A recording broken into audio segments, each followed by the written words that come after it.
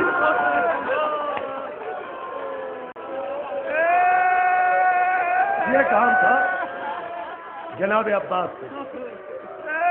روز گیا جناب عباس رکاب لیے رہتے تھے, رکاب جس میں پیر ڈالے جاتے ہیں گھوڑے پر بیٹھنے کے لیے, جس پہ قدم رکھ کے سوار ہوتا ہے, وہ رکاب جناب عباس ہاتھوں میں تھامے رہتے تھے. تو وہ کام جو جوان بیٹا کرتا تھا وہ تو بہن نے کر دیا, اب جو کام جناب عباس کرتے تھے وہ کون کرے؟ تو لکھا ہے خیمے کا پردہ اٹھا, ایک کالے برقعے میں بیوی دوڑتی ہوئی آئی اور رکاب کو تھاما, امام کے قدموں میں ڈالا. آپ جانتے ہیں یہ کون بیوی تھی؟ یہ عباس کی بیوہ لبابہ نکل کے آ گئی. اے آقا الوداع الوداع.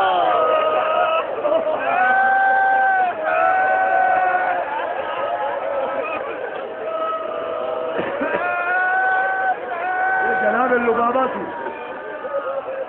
جناب زکیہ بھی ان کا نام, جناب زکیہ بھی ان کا نام ہے, جناب لبابہ بھی ان کا نام ہے. کہا میرا آقا کہہ کے گیا تھا لبابہ خیال رکھنا. دیکھو جب میرا آقا گھوڑے پر بیٹھنے لگے تو کوئی زحمت نہ ہونے پائے. اے میرے غیرت دار, ارے ذرا آنسو کے وقت آؤ, حسین پر تلواروں پر تلوار ہے.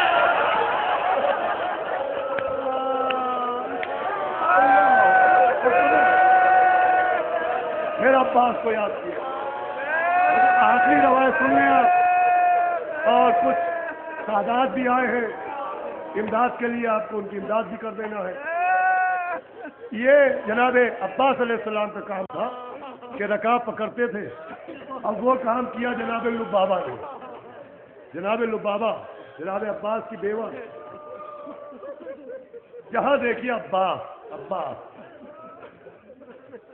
شمر ملون نے 12 مرتبہ حضرت کے گلے پر چھری چلائی. ایک مرتبہ اپنی اماں کو پکارا, ایک مرتبہ مظلوم نے نانا کو پکارا, ایک مرتبہ اپنے بابا کو پکارا, اور پھر لکھا ہے 9 بار خنجر چلتا رہا. حسین کہتے رہتے واہ عباسا, ارے میرے عباس. داروں میری ہمت جواب دے گئی. رو چکے آپ, شام غریبہ خیمے جلے. راوی کہتا ہے ایک بچہ نکلا جس کے چہرے سے عباس کا جلال ظاہر تھا. اب بچہ نکلا, میں نے کہا کسے ڈھونڈ رہے ہو؟ تو بچے نے کہا کہ حسین کے علمدار کا لاشا کدھر ہے. کہتا ہے میں نے اشارہ کیا عزیزوں مجلس تمام انشاءاللہ گھر تک روتے ہوئے جائیے گا. میں نے اشارہ کیا وہ نہر کے کنارے جو بغیر ہاتھوں کے سو رہا ہے وہ عباس ہے. کا بچہ دوڑتا ہوا آیا اور عباس کے سینے کو ہلا ہلا کے کچھ کہہ رہا تھا. وہ کہتا ہے میں قریب گیا کہ دیکھوں کیا پانی مانگ رہا ہے, کیا مدینے جانے کو کہہ رہا ہے. کہ میرا کلیجہ پھٹ گیا. بچہ عباس کو ہلاتا تھا, کہتا تھا عباس اٹھو زینب کی چادر چل رہی ہے, عباس سکینہ کے تماچے